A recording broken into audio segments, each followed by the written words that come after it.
के online classes में आपका फिर से स्वागत है।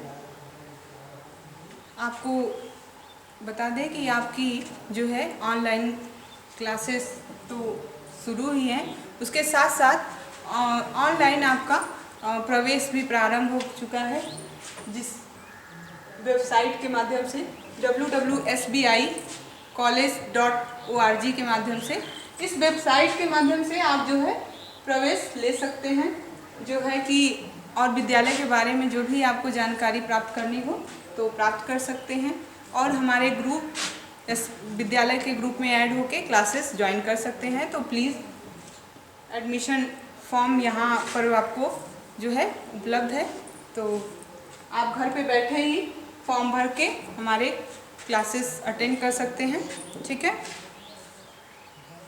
और आज के वीडियो में जो है हम समांतर श्रेणी के पार्ट 4 की बात करेंगे, जिसमें आपको कुछ प्रॉब्लम जो है जिनको मेनली मुझे लगा कि आपको बताना चाहिए, बच्चे इसमें कंफ्यूज हो सकते हैं, सॉल्व करने में थोड़ी प्रॉब्लम हो रही होगी, तो उन क्वेश्चनों को आज हम करा देते हैं, ठीक है।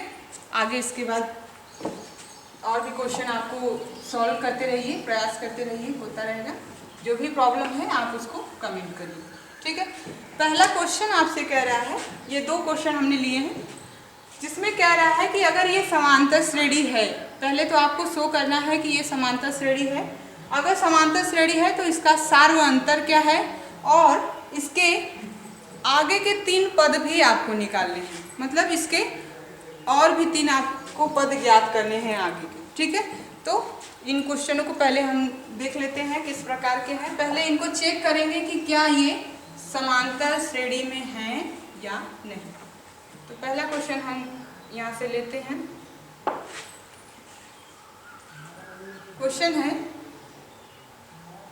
√2, √8, √18, 32।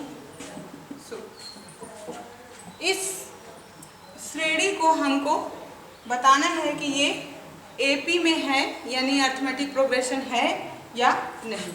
तो सबसे पहले इसका खंडन कर लेते हैं, इसको शॉर्ट में बदल लेते हैं, किस प्रकार ये छोटा हो सकता है। ऐसे देखने में तो कोई कह सकता है कि ये एपी में नहीं है, बट इसको हम इसका थोड़ा सरलतम रूप बनाएंगे, इसको और थोड़ा सॉल्व करेंगे। तो ये श्रेणी जो है इसी प्रकार, ये 8 को लिख सकते हैं 2 क्रॉस 2 क्रॉस 2 लिख सकते हैं, यानी 8 का जब हमने गुणनखंड किया तो 2 गुणे 2 गुणे 2, ठीक है। इसी प्रकार से 18 का गुणनखंड करेंगे तो 2 गुणे 3 गुणे 3, 3 3 9 दूना 18, ठीक है। 32 इसको लिख सकते हैं 2 गुणे 4 गुणे 4, 4 चौके 16, 16 दूना 32। गुणनखंड करने पे हमको ये प्राप्त हो जाएगा कि कुछ ऐसे भी जो संख्याएं हैं जो करनी से बाहर आ सकती हैं, तो इनको हम बाहर निकालते हैं। जिनका पेयर बनता है, जोड़ा, वो क्या है, करड़ी से बाहर आएंगे। तो ये जो हो जाएगा √2, यहाँ से 1 का पेयर बना वो बाहर आया, 2√2, यहाँ से 3 बाहर आएगा, 3√2, यहाँ से 4 बाहर आएगा, 4√2। इस प्रकार जो है हमारी श्रेणी थोड़ा सा सरल रूप में हो गई, इसको हमने और भी सिस्टम से लिखा।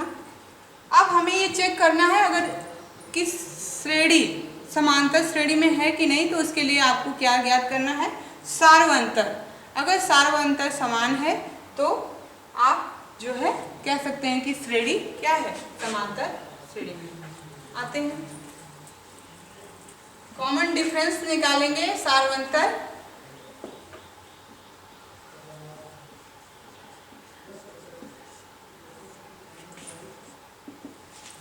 सार्व अंतर निकालने के लिए ये A1, A2, A3, A4 ऐसे प्रकार के होते हैं। हमको सार्वंतर निकालने के लिए दूसरे पद में से प्रथम पद को घटाते हैं, तो A2 - A1 जब करेंगे तो हमें क्या मिलेगा, 2√2 माइनस √2। ठीक है। अब इसके घटाने में देखिए क्या है, जब ये पीछे वाला भाग देखिए ये दोनों का सेम है सेम, इसको लिख सकते हैं 1√2। अगर इस √2 को यक्स मान ले, इसको मान लें कि माना, तो आपको आसानी होगी समझने में। माना √2 = x, तो ये कैसा होगा, 2 इसकी जगह यक्स माइनस यक्स। अब यहाँ से घटाना आसान हो गया, आपको समझ में आ रहा होगा कि 2x में से यक्स को घटाना है तो कितना बचेगा, यक्स।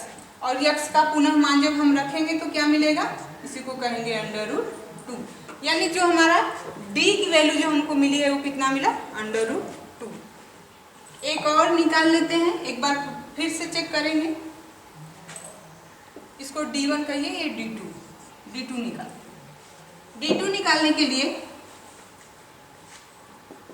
a3 माइनस a2 ये किया तो क्या मिलेगा, 3√3 माइनस 2√2। अब उसी प्रकार देखिए, आपने जैसे यहाँ पे 2 और 1 था तो सब्ट्रैक्ट होके 1 बचा, ठीक है। इसी प्रकार 3 में से 2 गया तो 1 बचेगा, यानी फिर से कितना आएगा, √2। तो हमको दिखा कि d1 और d2 क्या हो गए हैं, बराबर है। √2 इन दोनों का मान है, तो ये कैसी श्रेणी है, समांतर श्रेणी होगी। आगे भी आप एक टर्म और निकाल के चेक कर सकते हैं, तो वहाँ हो जाएगा 4 - 3, फिर इसी प्रकार से √2 आएगी वैल्यू, यानी d1 और d2 क्या हो गए, बराबर। तो ये कैसी श्रेणी है, समांतर। अतः दी गई श्रेणी समांतर श्रेणी है। हमें ये पता हो गया कि ये जो श्रेणी है किस प्रकार की है, समांतर श्रेणी है। अब इसी के आगे के 3 पद हमको ज्ञात करने हैं, तो आगे के 3 पद हम निकालेंगे।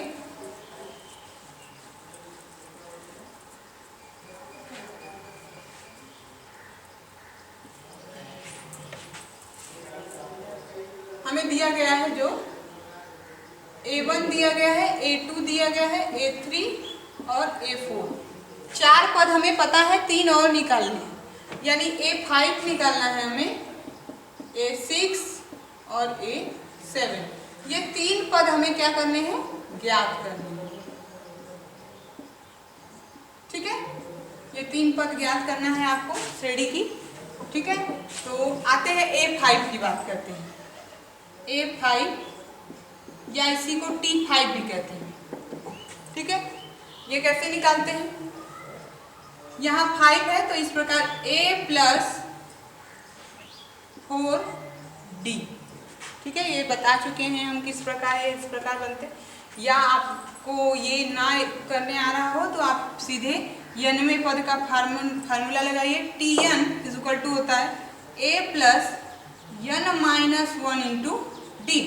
हमको 5वां पद ज्ञात करना है, n = 5 रखिए, यानी मिलेगा t5 या a5 इसी को कहेंगे, ठीक है। ये क्या हो जाएगा, a + n की जगह 5 रखिए तो 5 - 1 × d, ये मिलेगा a + यहाँ 5 में से 1 घटाएंगे तो 4d। यही फॉर्म, यही बन गया। तो आप डायरेक्ट अगर आपको कैलकुलेशन आ गई हो अच्छी प्रकार से तो डायरेक्ट रख के कैलकुलेट कर सकते हैं। अब यहाँ से वैल्यू निकालते हैं।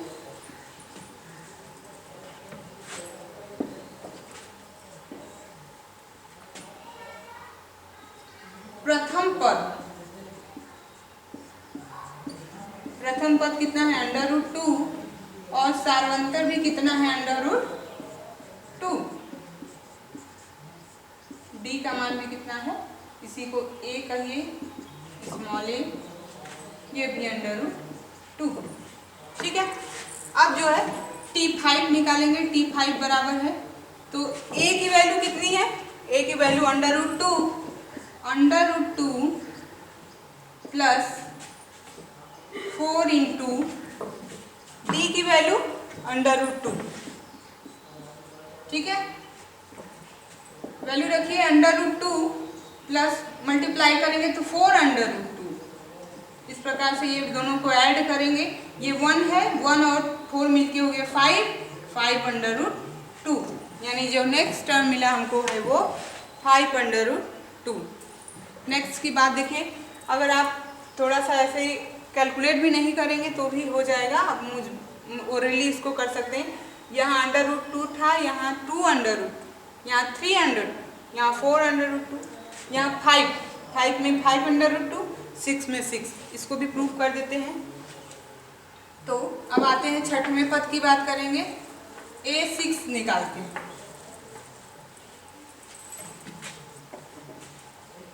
इसको थोड़ा सा और सिंप्लीफाई कर लिए, इसको चूंकि जो हमको फॉर्म मिला है उसी फॉर्म में हम इसको रूट के अंदर ले जाते हैं, तो ये हो जाएगा 2 × 5 × 5, क्यों 5 का स्क्वायर। अगर ये जोड़ा पेयर नहीं होता तो ये बाहर नहीं आता, इसलिए अंदर जब करेंगे तो ये बनेगा क्या, ये जो आएगा हमारा वो होगा √2 × 5² को लिख सकते हैं। ये हो जाएगा 2 × 25, वैल्यू कितनी हो जाएगी √50। तो जो हमारा T5 है या A5 की वैल्यू मिली। ठीक है, आते हैं A6 की बात। A6 क्या हो जाएगा, या इसी को T6 भी टर्म नंबर 6 बोल सकते हैं।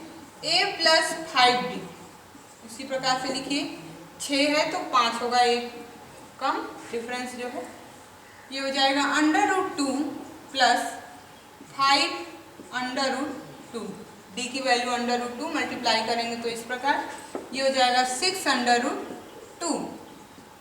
6 को अंदर ले जाइए तो ये हो जाएगा √ में 2 × 6 × 6, ये हो जाएगा 36। 36 में 2 से मल्टीप्लाई करेंगे तो 72, यानी √72, यानी A6 की वैल्यू मिला 72।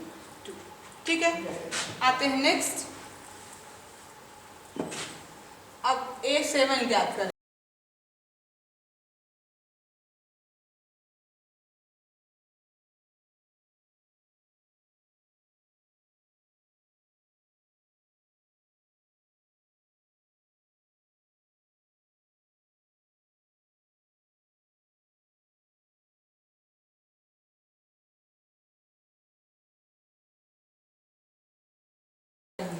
A7 की वैल्यू क्या होगी,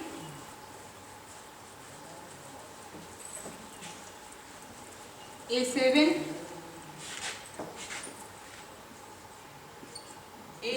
या T7 = हो जाएगा A + 6D √2 + 6 × √2। A और D की वैल्यू हमने रखा, ये क्या हो जाएगा √2 + 6 √2, यहाँ से हो जाएगा 7√2। ठीक है, अब जो है इस 7 को हम रूट के अंदर ले जाएंगे जब, तो पेयर ये रूट में जाने के बाद स्क्वायर फॉर्म करता है, ये हो जाएगा √2 × 7 × 7, स्क्वायर होगा तभी बाहर आएगा, क्योंकि अंदर जब इसी को हम पुनः वर्गमूल के फॉर्म में लिखेंगे, वर्गमूल के फॉर्म में, तो ये क्या हो जाएगा स्क्वायर हो जाएगा, ये हो जाएगा √2 × 49, मल्टीप्लाई करिए 18, 98। ठीक है, तो ये जो T7 है वो कितना मिला 98। इसी प्रकार का दूसरा क्वेश्चन है, उसको करा देते हैं। दूसरे क्वेश्चन को देखिए,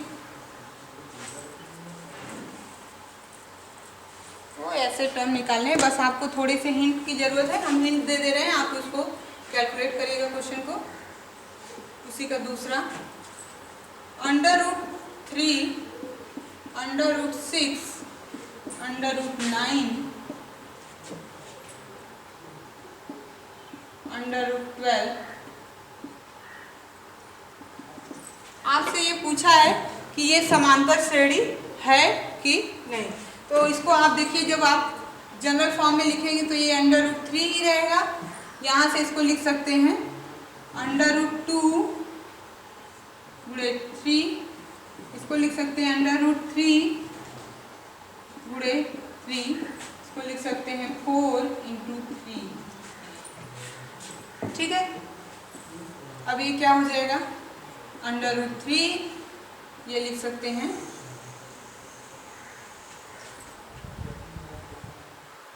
√2 × √3, इसको लिख सकते हैं √3, ये 3 बाहर आ जाएगा तो इसको इसी फॉर्म में रहने चाहिए, √3 × √3, इसको लिख सकते हैं √4 × √3, इस प्रकार से। अब हम सार्वधातुक निकाल के चेक करेंगे कि क्या ये AP में है कि नहीं। तो ये A1 A2 A3 A4 इस प्रकार से सार्वअंतर ज्ञात करते हैं। सार्वअंतर D1 कहिए, ये D1 क्या हो जाएगा, A2 माइनस A1, दूसरे पद में से प्रथम पद को घटाइए, ये हो जाएगा √2 × √3 माइनस √। ठीक है, दोनों का सब सब्ट्रैक्शन करेंगे। देख रहे हैं कि इसमें कुछ भी हमको सब्ट्रैक्ट हो नहीं पाएगा हमारा, तो बस हमको कॉमन सा दिख रहा है, दोनों पद में क्या कॉमन है, क्या उभयनिष्ठ है। तो √3 दोनों में कॉमन है, उसको बाहर किया, √3 कॉमन बाहर निकाला तो बचा क्या, √2 माइनस 1। ठीक है, ये जो है ये पहला D1 है। दूसरे D2 को कैलकुलेट करते हैं, जिससे हमको क्लियर हो जाएगा कि ये श्रेणी समांतर श्रेणी है या नहीं। तो D2 बराबर क्या हो जाएगा, A3 माइनस A2, तृतीय पद में से दूसरे को घटाएंगे। अब यहाँ पे जो है तीसरा पद है √3 माइनस √3 माइनस √2 × √3। √3 और √3 पुनः फिर से कॉमन है, बाहर कीजिए तो ये हो जाएगा √3 कॉमन हो गया, √3 माइनस √2। यहाँ से क्लियर हो रहा है क्या कि हमारे D1 और D2 सेम नहीं है। दोनों में देखिए √3 और √3 दोनों सेम तो है, बट ये जो डिफरेंस है ये दोनों सेम नहीं है, इसलिए ये श्रेणी क्या है, समांतर श्रेणी में नहीं। अतः दी गई श्रेणी समांतर श्रेणी नहीं।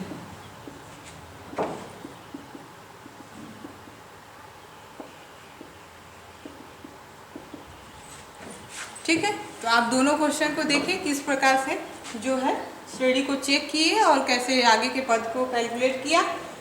आप क्वेश्चन को देख के घबराएं नहीं, आप रूट को देख के प्रॉब्लम से भागे नहीं कि नहीं हमसे नहीं सॉल्व होगा।